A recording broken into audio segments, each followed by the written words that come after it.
Thank you. Good morning. My name is Crystal Bowes, and I am a settler, mom, and nurse. Gratefully, I am joining you as a guest on the traditional and unceded territory of the Snuneymuxw First Nation.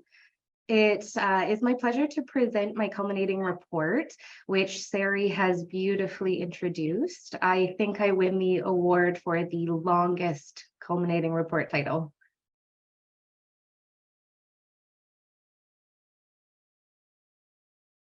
So my practicum with Island Health allowed me to explore the intersections of climate and health. I was involved with two key community engagements focused on the health impacts of climate change and how we can support communities. One engagement went well and the other faced challenge, guiding an interest in best practices in an attempt to get it right every time. Subsequently, my objective became to provide a critical analysis of a community-based participatory approach for community engagement, addressing climate-related initiatives, health programming, and public health practice, incorporating two case studies and critical reflection of best practices. Report aims became exploring how communities may be supported to address the health impacts of climate change, enhancing resilience, and contributing to goals of improved climate change preparedness and adaptation. The case studies. Case 1, the Climate Connect Gathering. Island Health sought to host a regional engagement event intended to co-create the new climate and health unit with community, with aims of nurturing community relationships and prioritizing Indigenous rights, values, and knowledges. Planning was led by an external consultant, internal committee for oversight, and in consultation with Aboriginal Health and First Nations Health Authority. Currently, planning has been postponed to co-create the event itself with community Indigenous partners. Case 2, the Sustainable Gabriola 12-12-12 Health Series. This community established a series of events addressing climate change within their community, with this event focusing on the health impacts.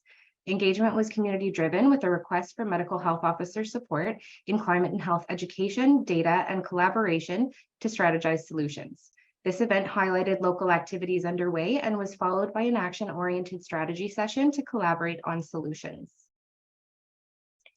My methods were informed by the two described case studies and a preliminary search of applicable models of health promotion and participation to explore best practices for community engagement and to enhance understanding of the contextual complexities surrounding the impacts of and actions addressing climate change, with the socio-ecological model of health and the IAP2 framework for public participation deeply resonating.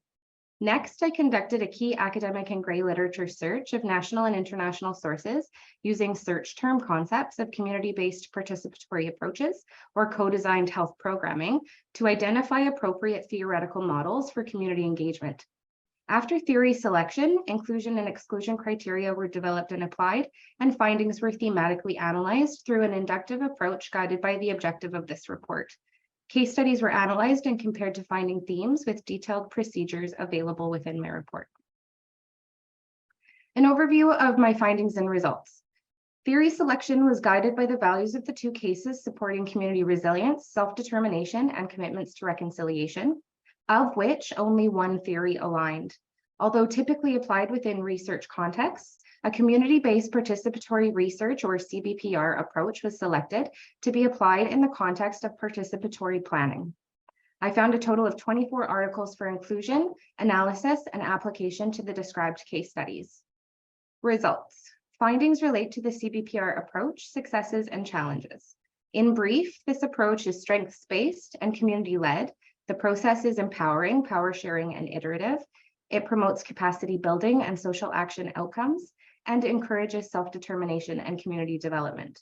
Membership prioritizes community and highest levels of participation, but also aligns them with local decision makers who may strengthen awareness, action, and change, particularly important for addressing structural barriers to health and inequities.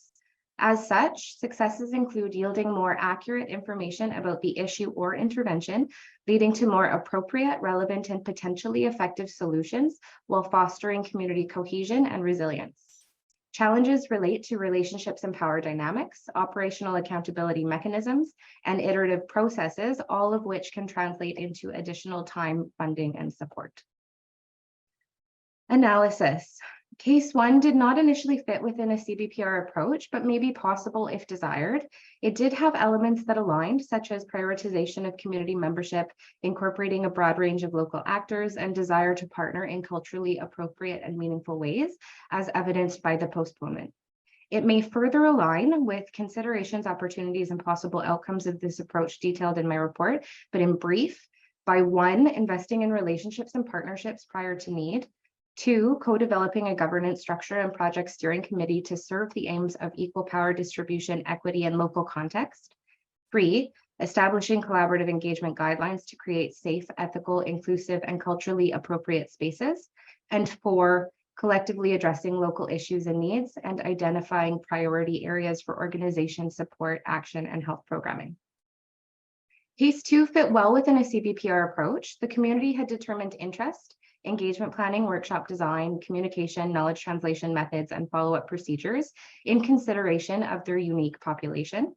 Trusting relationships with Island Health through their local medical health officer were already established. Community action was self-determined, producing relevant and appropriate solutions.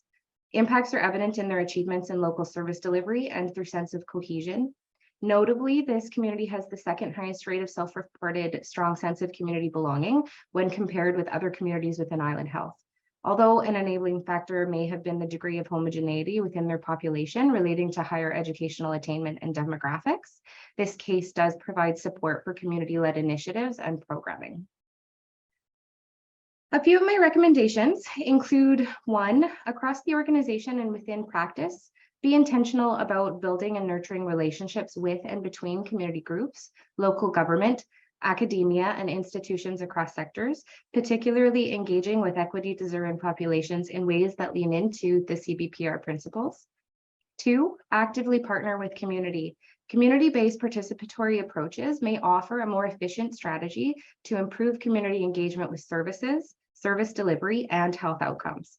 And 3, learn from previous successes and conduct an environmental scan of CBPR approaches to health programming, both internally and abroad, to strengthen these recommendations or a CBPR approach in the future. In summary, a CBPR approach is desirable. Certainly, it is one avenue to decolonize traditional approaches, enable communities to become leaders in their own health, and enhance community resilience. Ultimately, community engagement and health programming guided by this approach has potential for far-reaching impact to community-specific health improvement.